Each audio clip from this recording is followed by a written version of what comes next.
March was a total wash, and in between assignments, literally breathing down my neck, and a reading slump that just wouldn't go away. I read the least number of books in a month I've read this year so far. I ended up DNFing a couple of books, but the ones that I did finish, we're gonna talk about them right now. This book is so goddamn cute. If you are dark romance curious but don't really want to get into the deep end, then this is definitely the book you should pick up. It's romantic, it's funny, it has a hint of darkness, and I would say that this is probably like the starter pack in the genre. The reading slump was really hitting me, so I read this series. It did it for me for a while. The MMCs just get more and more insane in this series, and this series has such a good external plot. It also has spice and a lot of it. This book cured my reading slump for like 5 minutes, but it was amazing series. The arc of the month was this one. I would describe this book as a love child of Archer's Voice and Daisy Jones and the Six, but like with much simpler characters. But it does have Jennifer Hartman's trademark angst in it.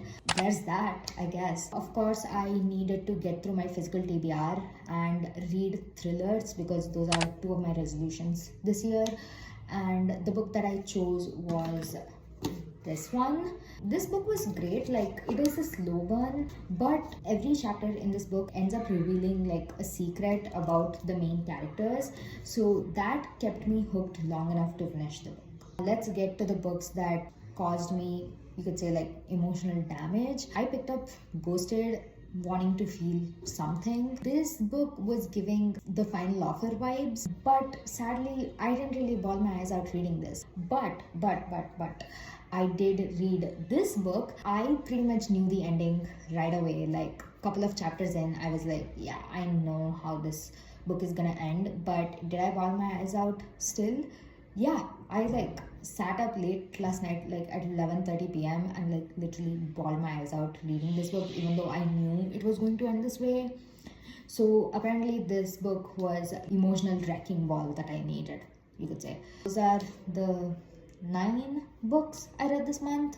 I want to know whether you guys were able to get through your March TBR, or like me, life got in the way of your reading. We can trauma bond in the comments or something.